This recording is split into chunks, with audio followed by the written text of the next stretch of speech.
भैया बहनियारा, बांदा की चुगली माँ तुम्हारा सब जने का स्वागत है। यंठो जाऊं लाल लाल सब्सक्राइब के बटन दिखा थी ना, यही का दबाए के करिया करिया कर लिया। और यंठो जाऊं ये अंगूठा दिखाते यही दबा के वीडियो का लाइक कर लिया। और हाँ भैया बहनियारा, यंते वीडियो का अपने यार दोस्तन में सब जने का शेयर कर दिया। तो चला फिर भैया बहनियारा, अब आज का वीडियो देखा शुरू करी। जीजी तुम तो खासा लड़ गए हो पंडित जी से तीजा माँ तो वह औबा ना भा, अब साते संतान में नहीं आ रहा है। हम इन तना बैठे रह जेबे को सुनाई कथा हमें। अरे बंसा खवाली कसा तो न लड़ाऊं, तही बता कितने घंटा उन्हा इंतजार की है पंडित जी का, आवा चाहे कि नहीं। दूसरे दिन आए माँ कहाँ लगे तो भैया मुझे ऊपर आना है। मैं इतनी गर्मी सर्दी नहीं सहा करती हूँ, नहीं आया तो हमारा तीज की पूजा नहीं रह गया है, सातों के न रह जाये। चला जोड़ा हाथ माँ कहा थूका था। अब जिज्जी बिना कथा सुने तो पूजा पूरी न हुई। अब चाहे तुम कहा चाहे पंडित जी कहा, कथा तो सुनहिन का परी। चला तुम ही कही डारा, मानो दक्षिणा हम तुम्हें न देबे जिज्जी, मुही है दक्षिणा के भूख नहीं है। अब तुम्हें पूजा करे खोए कथा सुने खोए तो चुप्पा साथे सुन लिया, अने तो जब माल पुआ धरे हो सब दिन ठंडाए तो परनो न नीक लागी तुम्हें। अरे हाँ जीजी तुम सुनावा तो। हाँ तो बहनी हरो सुनो, एक समय की बात है।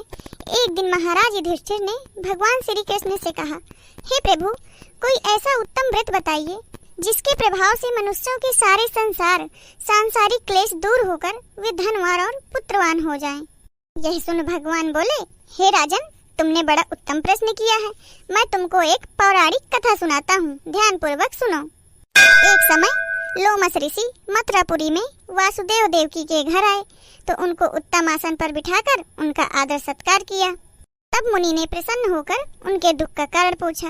तब देवकी ने अपना दुख बताया तो लोमस ऋषि उनको कथा सुनाते हैं।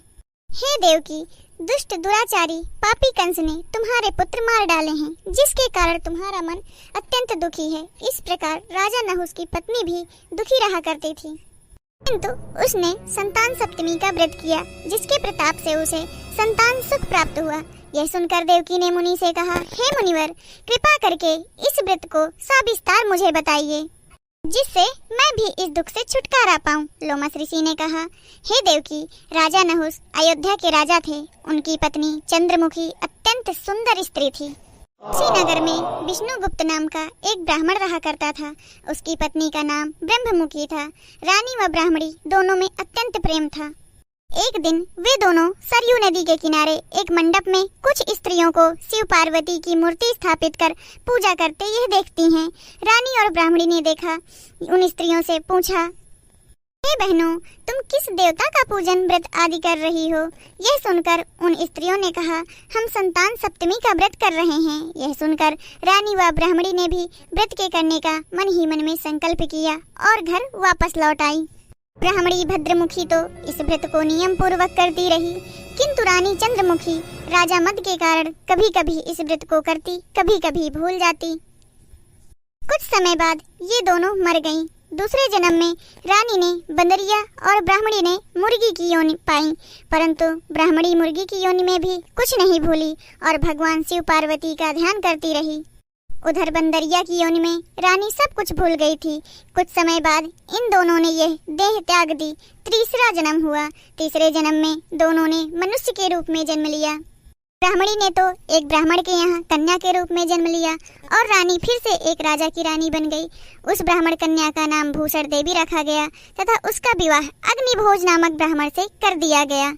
भूषण देवी के अति सुशील स्वभाव वाले 8 पुत्र पैदा हुए। यह सब शिवजी के व्रत का फल था। दूसरी ओर शिवजी की पूजा से विमुख निसंतान रानी दुखी रहने लगी। रानी व ब्राह्मणी में जो प्रेम पूर्व जन्म में था वह अभी भी बना रहा। रानी जब वृद्धावस्था को प्राप्त होने लगी तब उसके गूंगा, बहरा और बुद्धिहीन अल्पवायु वाला एक पुत्र प्राप्त हुआ। वह 9 वर्ष की आयु में ही संसार को छोड़कर चला गया।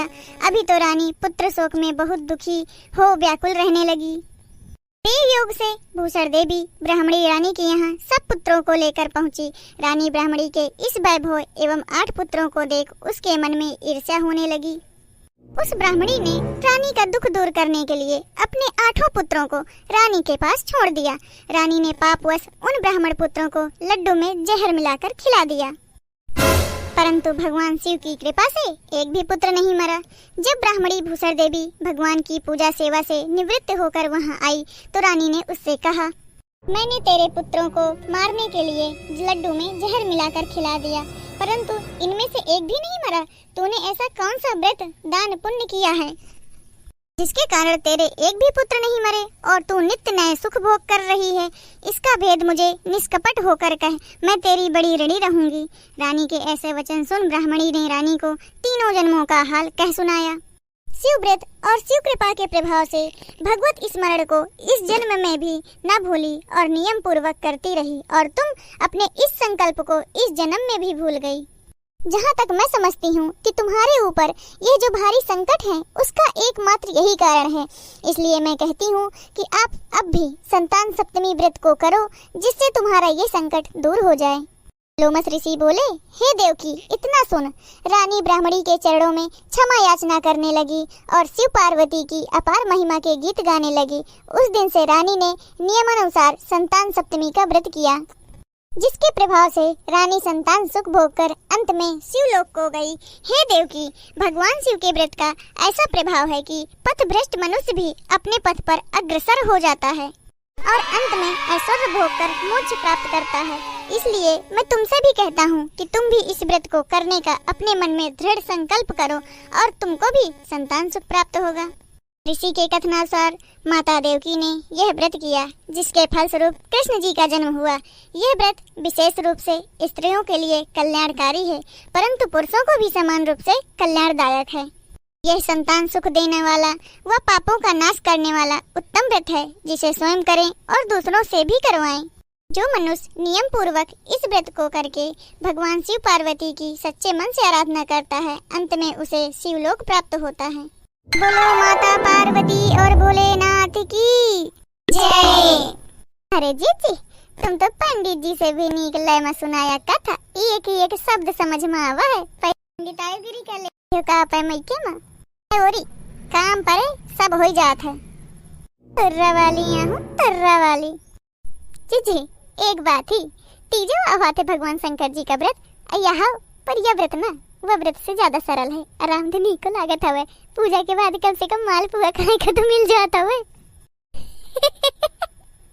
हद तो कर लेना, हद तो कर लेना। तुम खाए खातिर उपासी रहती हो, बाहर तुम हाँ जीभ लाए पाए होत रहती। ये जीजी, तुम हो या समझदार, पर हम नहीं आहिन। ये रोज रोज नहीं मालपुआ बनाए होती हैं, व्रत के बहाने कम से कम मालपुआ खाए का तो मिल जाती।